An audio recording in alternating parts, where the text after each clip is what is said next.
नमो भगवते वासुदेवाय। हरे कृष्णा। आप सभी भक्तों का दिन शुभ और मंगलमय हो।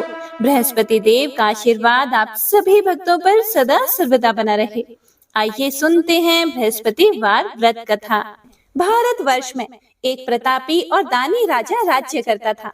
वह नित्य गरीबों और ब्राह्मणों की सहायता करता था, लेकिन यह बात उसकी रानी को अच्छी नहीं लगती थी।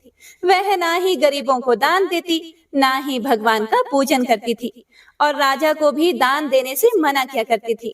एक दिन राजा शिकार खेलने के लिए वन में गए हुए थे, तो रानी महल में अकेली थी। उसी समय बृहस्पति देव साधु वेश में राजा के महल में भिक्षा मांगने के लिए गए और रानी से भिक्षा मांगी। तब रानी ने भिक्षा देने से इनकार किया और कहा, हे साधु महाराज, मैं तो दान पुण्य से तंग आ चुकी हूँ। मेरा पति सारा धन लुटाते रहते हैं। मेरी इच्छा है कि हमारा सारा धन नष्ट हो जाए, फिर ना रहेगा बांस और ना बजेगी बांसुरी। साधु महाराज ने कहा, हे देवी, तुम तो बड़ी ही विचित्र हो। धन संतान तो सभी चाहते हैं, पुत्र और लक्ष्मी तो पापी के घर में भी होनी चाहिए। यदि तुम्हारे पास अधिक धन है तो भूखों को भोजन दो, प्यासों के लिए प्याऊ बनवाओ, मुसाफिरों के लिए धर्मशालाएं खुलवाओ। जो गरीब लोग अपनी कुंवारी कन्याओं का विवाह नहीं कर सकते, उनका विवाह करा दो। ऐसे और कई काम हैं जिनके करने से तुम्हारा यश लोक परलोक में फैलेगा। लेकिन हे प्रिय भक्तों, रानी पर उपदेश का कोई प्रभाव नहीं पड़ा। रानी साधु महाराज से बोली, हे महाराज, आप मुझे कुछ ना समझाएं। मैं ऐसा धन नहीं चाहती जो हर जगह बांटती फिरूं। फिर साधु महाराज ने उत्तर दिया कि यदि तुम्हारी ऐसी ही इच्छा है तो तथास्तु। तुम ऐसा करना कि बृहस्पतिवार को घर लीपकर पीली मिट्टी से अपना सिर धोकर स्नान करना, भट्टी चढ़ाकर कपड़े धोना। ऐसा करने से तुम्हारा सारा धन नष्ट हो जाएगा। इतना कहकर वह साधु महाराज वहां से अंतर्ध्यान हो गए। हे प्रिय भक्तों, साधु महाराज के अनुसार कही बातों को पूरा करते हुए रानी को केवल 3 बृहस्पतिवार ही बीते थे कि उसकी समस्त धन संपत्ति नष्ट हो गई। भोजन के लिए राजा का परिवार तरसने लगा। तब एक दिन राजा ने रानी से कहा कि हे रानी, तुम यहीं रहो, मैं दूसरे देश को जाता हूँ, क्योंकि यहाँ पर सभी लोग मुझे जानते हैं, इसीलिए मैं कोई छोटा कार्य भी नहीं कर सकता। ऐसा कहकर राजा परदेश चला गया। वहां वह जंगल से लकड़ी काट कर लाता और शहर में बेचता था। इस तरह वह अपना जीवन व्यतीत करने लगा। और इधर राजा के परदेश जाते ही रानी और दासी दुखी रहने लगी। एक बार जब रानी और दासी को 7 दिन तक बिना भोजन के रहना पड़ा, तो रानी ने अपनी दासी से कहा कि हे दासी, पास ही के नगर में मेरी बहन रहती है, वह बड़ी धनवान है। तुम उसके पास जाओ और कुछ लेकर आओ, ताकि थोड़ा बहुत गुजर बसर हो जाए। दासी रानी की बहन के पास गई। उस दिन गुरुवार था और रानी की बहन उस समय बृहस्पतिवार व्रत की कथा सुन रही थी। दासी ने रानी की बहन को अपनी रानी का संदेश दिया, लेकिन रानी की बड़ी बहन ने कोई उत्तर नहीं दिया। जब दासी को रानी की बहन से कोई उत्तर नहीं मिला, तो वह बहुत दुखी हुई और उसे बहुत क्रोध भी आया। दासी ने वापस आकर रानी को सारी बात बता दी। सुनकर रानी ने अपने भाग्य को कोसा। उधर रानी की बहन ने सोचा कि मेरी बहन की दासी आई थी, परंतु मैं उससे नहीं बोली, इससे वह बहुत दुखी हुई होगी। कथा सुनकर और पूजन समाप्त करके वह अपनी बहन के घर आई और कहने लगी, हे बहन, मैं बृहस्पतिवार का व्रत कर रही थी। तुम्हारी दासी मेरे घर आई थी, लेकिन जब तक कथा होती है तब तक ना तो उठते हैं और ना ही बोलते हैं, इसीलिए मैं नहीं बोली। कहो, दासी क्यों गई थी? रानी बोली कि हे बहन, तुमसे क्या छिपाऊं, हमारे घर में खाने तक को अनाज नहीं है। ऐसा कहते कहते रानी की आंखें भर आई। उसने दासी समेत पिछले 7 दिनों से भूखे रहने की बात अपनी बहन को विस्तार पूर्वक सुना दी। रानी की बहन बोली कि देखो बहन, भगवान बृहस्पति देव सबकी मनोकामना को पूर्ण करते हैं। देखो, शायद तुम्हारे घर में अनाज रखा हो। पहले तो रानी को विश्वास ही नहीं हुआ, पर बहन के आग्रह करने पर उसने अपनी दासी को अंदर भेजा, तो उसे सचमुच अनाज से भरा हुआ एक घड़ा मिल गया। यह देखकर दासी को बड़ी हैरानी हुई। दासी रानी से कहने लगी, हे रानी, जब हमको भोजन नहीं मिलता तो हम व्रत ही तो करते हैं, इसीलिए क्यों ना इनसे व्रत और कथा की विधि पूछ ली जाए ताकि हम भी व्रत कर सकें। तब रानी ने अपनी बहन से बृहस्पतिवार व्रत के बारे में पूछा। उसकी बहन ने बताया कि बृहस्पतिवार के व्रत में चने की दाल और मुनक्का से विष्णु भगवान का केले की जड़ में पूजन करें तथा दीपक जलाएं, व्रत कथा सुने और पीला भोजन ही करें। इससे बृहस्पति देव प्रसन्न होते हैं। व्रत और पूजन विधि बताकर रानी की बहन अपने घर को लौट गई। 7 दिन के बाद जब गुरुवार आया तो रानी और दासी ने व्रत रखा। घुड़साल में जाकर चना और गुड़ लेकर आई, फिर उससे केले की जड़ तथा विष्णु भगवान का पूजन किया, कथा की और आरती की। अब पीला भोजन कहाँ से आए, इस बात को लेकर दोनों बहुत दुखी थे, क्योंकि उन्होंने व्रत रखा था, इसीलिए बृहस्पति देव उनसे प्रसन्न थे। इसीलिए वे एक साधारण व्यक्ति का रूप धारण करके 2 थालों में सुंदर पीला भोजन दासी को दे गए।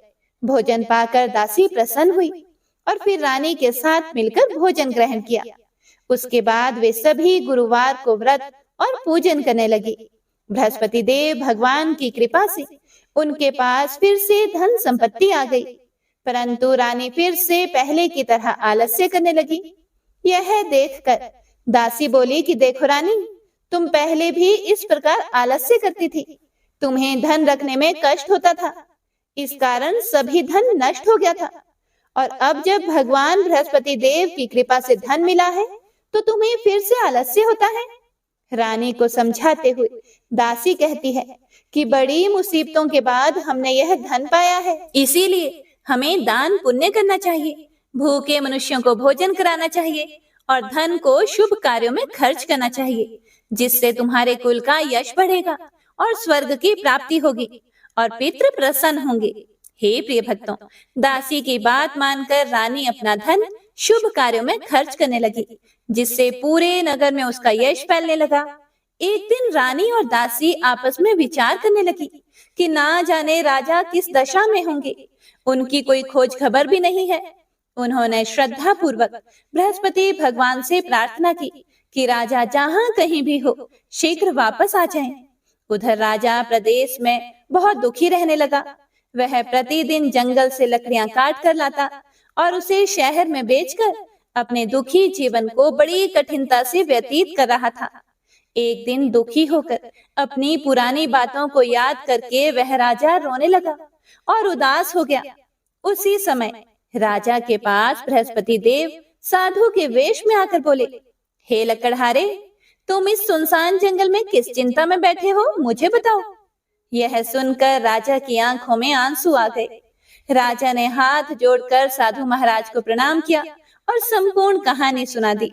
महात्मा तो दयालु होते हैं। उन्होंने राजा से कहा कि हे राजन, तुम्हारी पत्नी ने बृहस्पतिवार के दिन बृहस्पति भगवान का निरादर किया है, जिसके कारण रुष्ट होकर उन्होंने तुम्हारी यह दशा की थी। अब तुम चिंता को दूर करके मेरे कहने पर चलो तो तुम्हारे सभी कष्ट दूर हो जाएंगे और भगवान तुम्हें पहले से भी अधिक संपत्ति देंगे। देखो, अब तुम्हारी पत्नी ने बृहस्पतिवार का व्रत शुरू कर दिया है। अब तुम भी बृहस्पतिवार का व्रत शुरू करके चने की दाल और गुड़ जल के लोटे में डालकर केले का पूजन करो, फिर कथा कहो या सुनो, भगवान तुम्हारी सभी मनोकामनाओं को पूर्ण करेंगे। साधु के ऐसे वचन सुनकर राजा बोले, हे प्रभु, मुझे लकड़ी बेचकर इतना पैसा नहीं मिलता जिससे भोजन के उपरांत कुछ बचा सकूं, और रात को मैंने अपनी रानी को व्याकुल देखा है।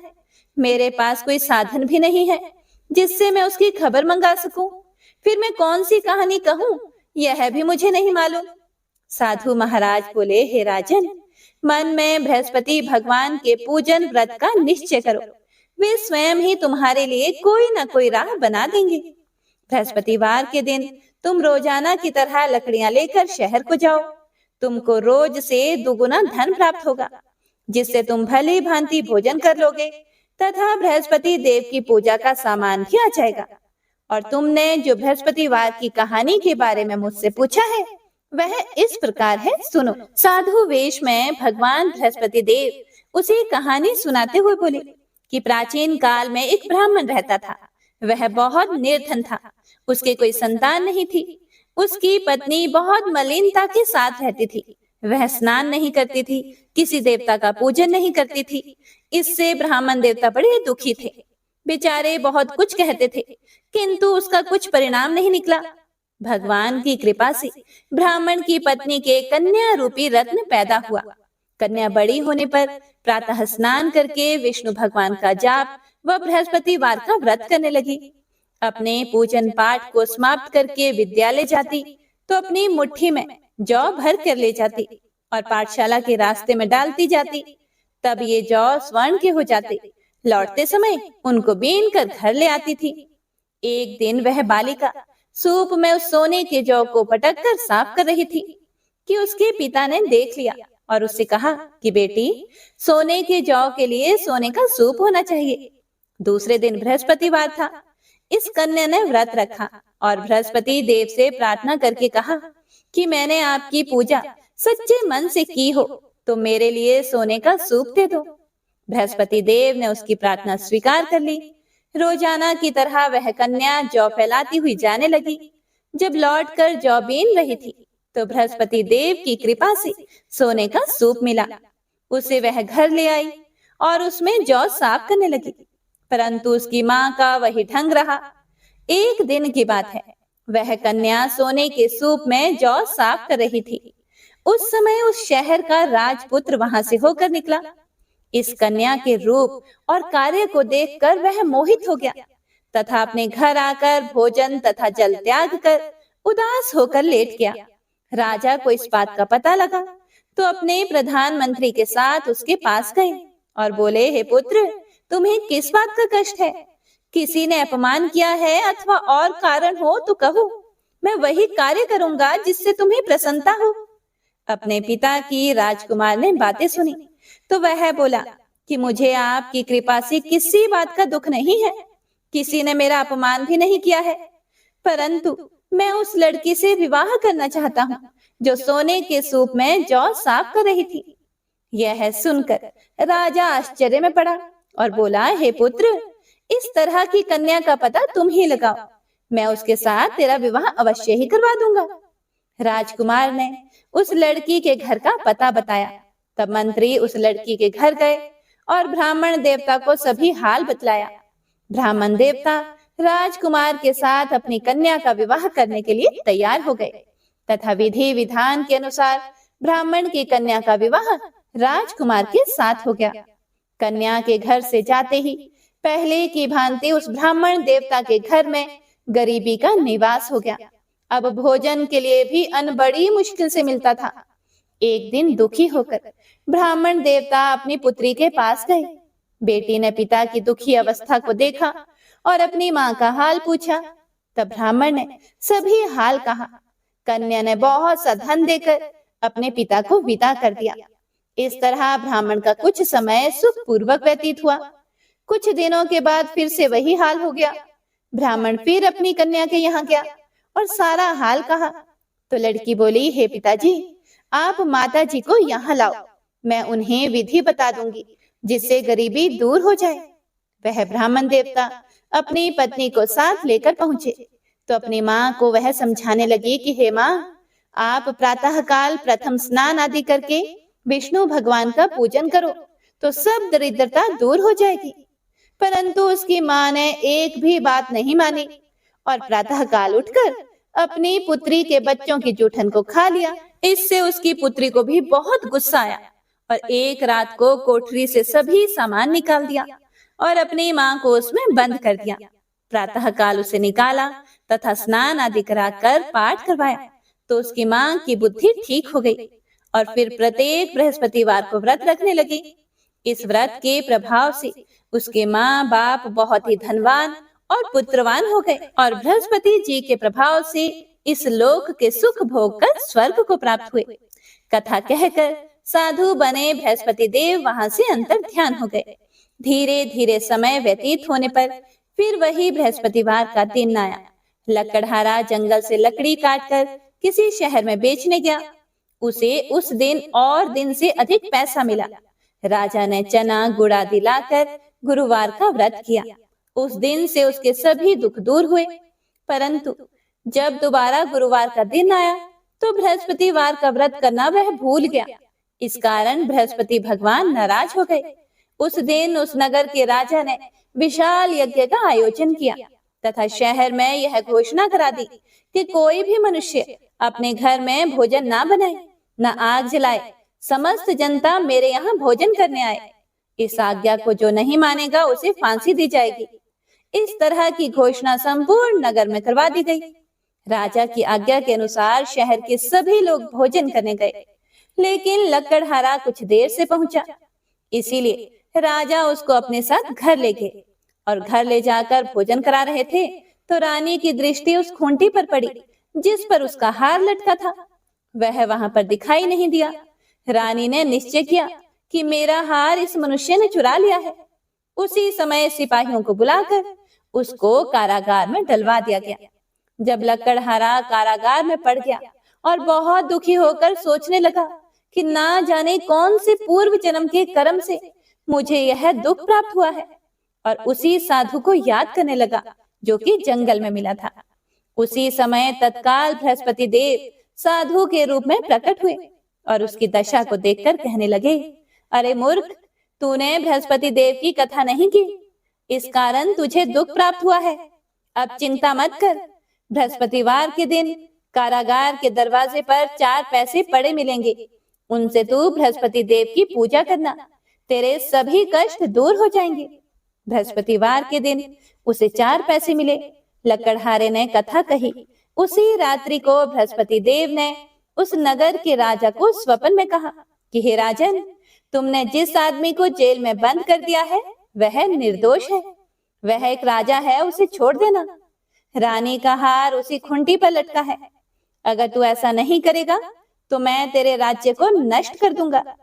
इस तरह रात्रि के स्वप्न को देखकर राजा प्रातःकाल उठा और खूंटी पर हार देखकर लकड़हारे को बुलाकर क्षमा मांगी तथा लकड़हारे को योग्य सुंदर वस्त्र आभूषण देकर विदा कर दिया। बृहस्पति देव की आज्ञा के अनुसार लकड़हारा अपने नगर को चल दिया। राजा जब अपने नगर के निकट पहुंचा तो उसे बड़ा आश्चर्य हुआ। नगर में पहले से भी अधिक बाग, तालाब, कुएं तथा बहुत सी धर्मशालाएं, मंदिर आदि बन गए हैं। राजा ने पूछा, यह किसका बाग और धर्मशाला है? तब नगर के सभी लोग कहने लगे कि यह सब रानी और दासी के हैं। तो राजा को यह सुनकर आश्चर्य हुआ और गुस्सा भी आया कि रानी के पास इतना पैसा कहां से आ गया। जब रानी ने यह खबर सुनी कि राजा आ रहे हैं तो उन्होंने दासी से कहा, हे दासी, देख, राजा हमको कितनी बुरी हालत में छोड़कर गए थे। हमारी ऐसी हालत देखकर वह लौट ना जाए, इसीलिए तू दरवाजे पर खड़ी हो जा। आज्ञा अनुसार दासी दरवाजे पर खड़ी हो गई। राजा आए तो उन्हें अपने साथ लेकर आई। तब राजा ने क्रोध करके अपनी रानी से पूछा कि यह धन तुम्हें कैसे प्राप्त हुआ है? तब उन्होंने कहा, हमें यह सब धन बृहस्पति देव के इस व्रत के प्रभाव से प्राप्त हुआ है। राजा ने निश्चय किया कि 7 रोज बाद तो सभी बृहस्पति देव का पूजन करते हैं, लेकिन मैं प्रतिदिन 3 बार कहानी तथा रोज व्रत किया करूंगा। अब हर समय राजा के दुपट्टे में चने की दाल बंधी रहती तथा दिन में 3 बार कहानी कहता। एक रोज राजा ने सोचा कि चलो अपनी बहन के यहाँ हो आए। इस तरह निश्चय करके राजा घोड़े पर सवार होकर अपनी बहन के यहाँ को चलने लगा। रास्ते में उसने देखा कि कुछ आदमी एक मुर्दे को लिए जा रहे हैं। उन्हें रोककर राजा कहने लगा, अरे भाइयों, मेरी बृहस्पति देव की कथा सुन लो। वे बोले, लो, हमारा तो आदमी मर गया, इसको अपनी कथा की पड़ी है। परंतु कुछ आदमी बोले, अच्छा कहो, हम तुम्हारी कथा भी सुनेंगे। राजा ने दाल निकाली और जब कथा आधी हुई थी कि मुर्दा हिलने लग गया, और जब कथा समाप्त हो गई तो राम राम करके मनुष्य उठकर खड़ा हो गया। आगे रास्ते में उसे एक किसान खेत में हल चलाता हुआ मिला। राजा ने उसे देखा और उससे बोले कि अरे भैया, तुम मेरी बृहस्पतिवार की कथा सुन लो। किसान बोला, जब तक मैं तेरी कथा सुनूंगा तब तक 4 हरिया जोत लूंगा। जा अपनी कथा किसी और को सुनाना। इस तरह राजा आगे चलने लगा। राजा के हटते ही बैल पछाड़ खाकर गिर गए तथा किसान के पेट में बड़ी जोर का दर्द होने लगा। उस समय उसकी माँ रोटी लेकर आई। उसने जब यह देखा तो अपने पुत्र से सब हाल पूछा और बेटे ने सभी हाल कह दिया। तो बुढ़िया दौड़ी दौड़ी उस घुड़सवार के पास गई और उससे बोली कि मैं तेरी कथा सुनूंगी, तू अपनी कथा मेरे खेत पर चलकर ही कहना। राजा ने बुढ़िया के खेत पर जाकर कथा कही, जिसके सुनते ही वह बैल उठ खड़े हुए तथा किसान के पेट का दर्द भी बंद हो गया। राजा अपनी बहन के घर पहुंचा। बहन ने भाई की खूब मेहमानी की। दूसरे रोज प्रातःकाल राजा जगा तो वह देखने लगा कि सब लोग भोजन कर रहे हैं। राजा ने अपनी बहन से कहा, ऐसा कोई मनुष्य है जिसने भोजन नहीं किया हो? मेरी बृहस्पतिवार की कथा सुन ले। बहन बोली, हे भैया, यह देश ऐसा ही है। पहले यहाँ लोग भोजन करते हैं, बाद में अन्य काम करते हैं। अगर कोई पड़ोस में हो तो देख आती हूँ। वह ऐसा कहकर देखने चली गई, परंतु उसे कोई भी ऐसा व्यक्ति नहीं मिला जिसने भोजन नहीं किया हो। इसीलिए वह एक कुम्हार के घर गई, जिसका लड़का बीमार था। उसे मालूम हुआ कि उनके यहाँ 3 रोज से किसी ने भी भोजन नहीं किया है। रानी ने अपने भाई की कथा सुनने के लिए कुम्हार से कहा और वह तैयार हो गया। राजा ने जाकर बृहस्पतिवार की कथा कही, जिसको सुनकर उसका लड़का ठीक हो गया। अब तो राजा की प्रशंसा होने लगी। एक रोज राजा ने अपनी बहन से कहा, हे बहन, हम अपने घर को जाएंगे, तुम भी तैयार हो जाओ। राजा की बहन ने अपनी सास से कहा तो सास ने कहा कि हाँ चली जा, परंतु अपने लड़कों को मत ले जाना, क्योंकि तेरे भाई के कोई औलाद नहीं है। बहन ने अपने भैया से कहा, हे भैया, मैं तो चलूंगी, पर कोई बालक नहीं जाएगा। राजा बोला, जब कोई बालक नहीं चलेगा तब तुम भी क्या करोगी? बड़े दुखी मन से राजा अपने नगर को लौट आया। राजा ने अपनी रानी से कहा, हम निर्वंशी हैं, हमारा मुंह देखने का धर्म नहीं है और कुछ भोजन आदि नहीं किया। रानी बोली, हे प्रभु, बृहस्पति देव ने हमें सब कुछ दिया है, वह हमें औलाद अवश्य देंगे। उसी रात को बृहस्पति देव ने राजा के स्वप्न में कहा, हे राजा, उठो, सभी सोच त्याग दो, तेरी रानी गर्भ से है। राजा को यह बात सुनकर बड़ी खुशी हुई। 9वें महीने में उसकी पत्नी के गर्भ से एक सुंदर पुत्र पैदा हुआ। तब राजा बोला, हे रानी, स्त्री बिना भोजन के रह सकती है, पर बिना कहे नहीं रह सकती। जब मेरी बहन आए तुम उससे कुछ मत कहना। रानी ने सुनकर हाँ कर दिया। जब राजा की बहन ने यह शुभ समाचार सुना तो वह बहुत खुश हुई तथा बधाई लेकर अपने भाई के यहाँ आई। तभी रानी ने कहा, घोड़ा चढ़कर तो नहीं आई, गधा चढ़ी आई। राजा की बहन बोली, भाभी, इस प्रकार ना कहती तो तुम्हें औलाद कैसे होती? बृहस्पति देव ऐसे ही है, जैसी जिसके मन में कामनाएं हैं सभी को पूर्ण करते हैं। जो सद्भावना पूर्वक बृहस्पतिवार का व्रत करता है, कथा पढ़ता या सुनता है, दूसरों को सुनाता है, बृहस्पति देव उनकी सभी मनोकामनाएं पूर्ण करते हैं। बृहस्पति देव उनकी सदैव रक्षा करते हैं। जो संसार में सद्भावना और सच्चे हृदय से बृहस्पति देव का पूजन करते हैं, उनकी सभी मनोकामनाएं उसी प्रकार पूर्ण होती हैं, जैसे राजा और रानी ने बृहस्पति देव की कथा का गुणगान किया। उनकी सभी इच्छाएं बृहस्पति देव ने पूर्ण की। मनुष्य को हृदय से उनका मनन करते हुए जयकारा करना चाहिए। तो प्रेम से बोलिए, बृहस्पति देव की जय। बोलिए, लक्ष्मी नारायण भगवान की जय। हे प्रिय भक्तों, तो आइए अब सुनते हैं बृहस्पतिवार की दूसरी कथा। एक बार देवराज इंद्र स्वर्ग में अपने सिंहासन पर विराजमान थे। सारे देवता, ऋषि, गंधर्व, किन्नर आदि भी उस सभा में उपस्थित थे। तभी देव गुरु बृहस्पति जी वहां पर आ गए तो उनके सम्मान में सभी खड़े हो गए। किंतु उस दिन देवराज इंद्र अहंकार वश खड़े नहीं हुए और जैसे वो पहले उनका आदर करते थे वैसा उनका आदर भी नहीं किया।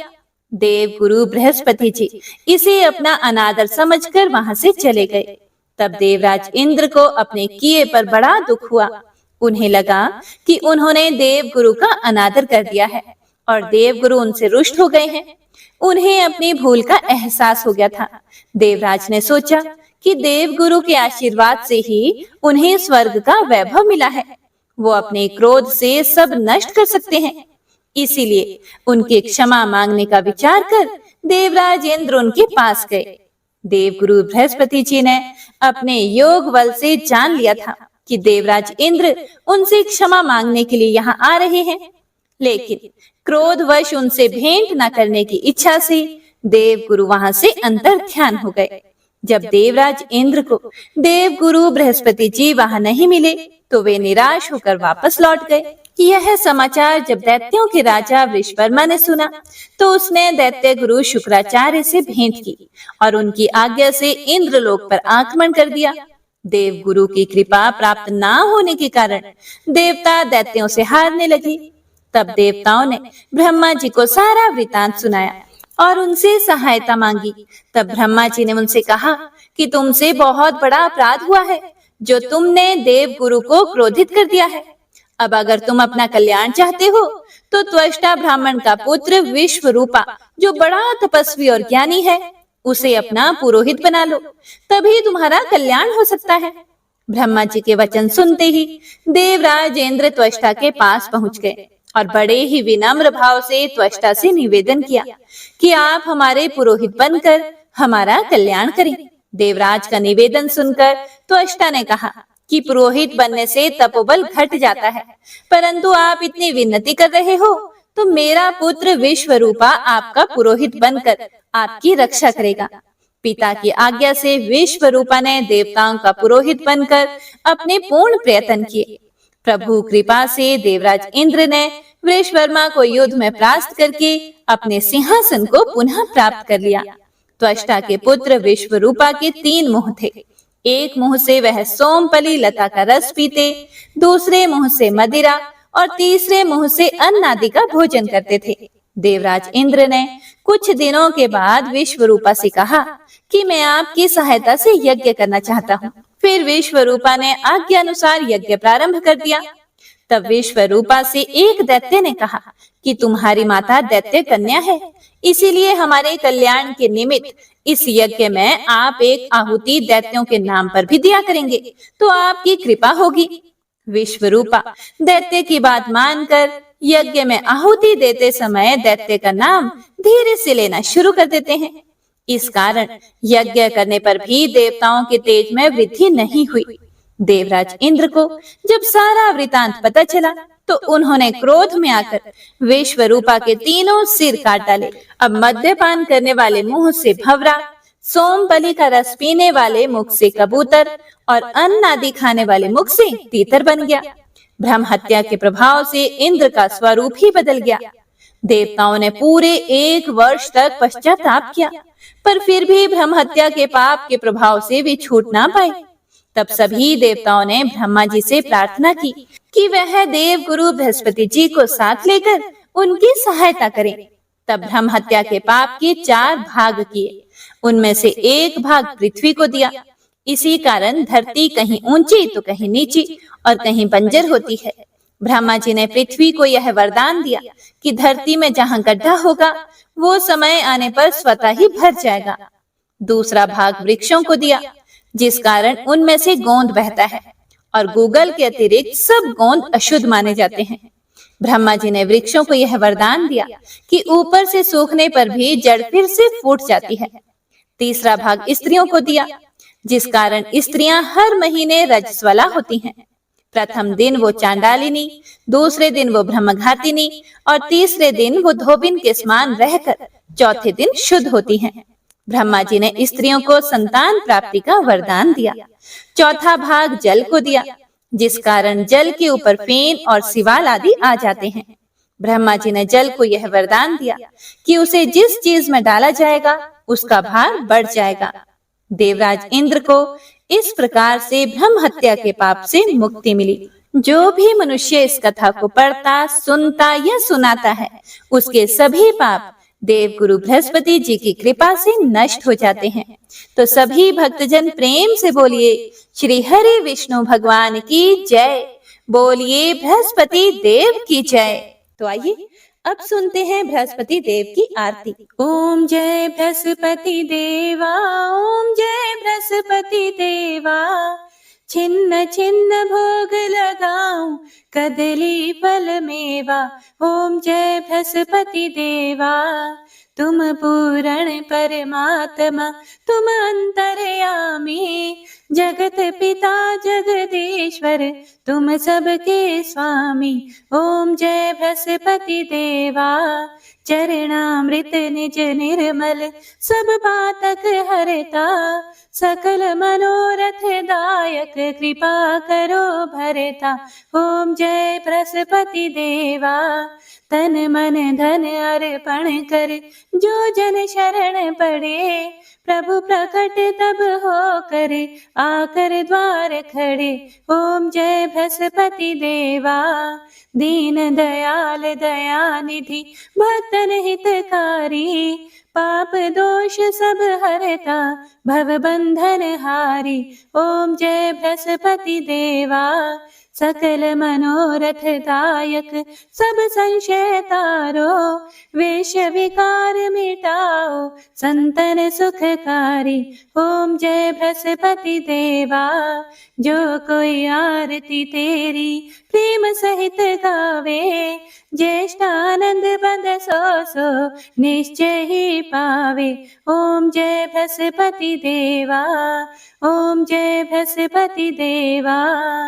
तो प्रेम से बोलिए भगवान बृहस्पति देव की जय। हे प्रिय भक्तों, तो यह थी आज की संपूर्ण व्रत कथा। उम्मीद है आप सभी भक्तों ने पूरे भक्ति भाव और प्रसन्नचित मन से कथा को पूरा सुना होगा। कथा पसंद आए तो लाइक शेयर कमेंट जरूर कीजिएगा। कथा को ज्यादा से ज्यादा शेयर कीजिएगा, ताकि सभी भक्तजन कथा को सुनकर पुण्य फल प्राप्त कर सकें। और हाँ, हमारे चैनल पर सावन मास महात्म्य की कथाएं और शिव पुराण की कथाएं भी सुनाई जा रही है। तो आप सभी भक्तजन जब भी आपको समय मिले इन कथाओं को भी जरूर सुनिएगा और भगवान भोलेनाथ का आशीर्वाद प्राप्त कीजिएगा। तो मिलते हैं अगली कथा के साथ, तब तक के लिए हर हर महादेव।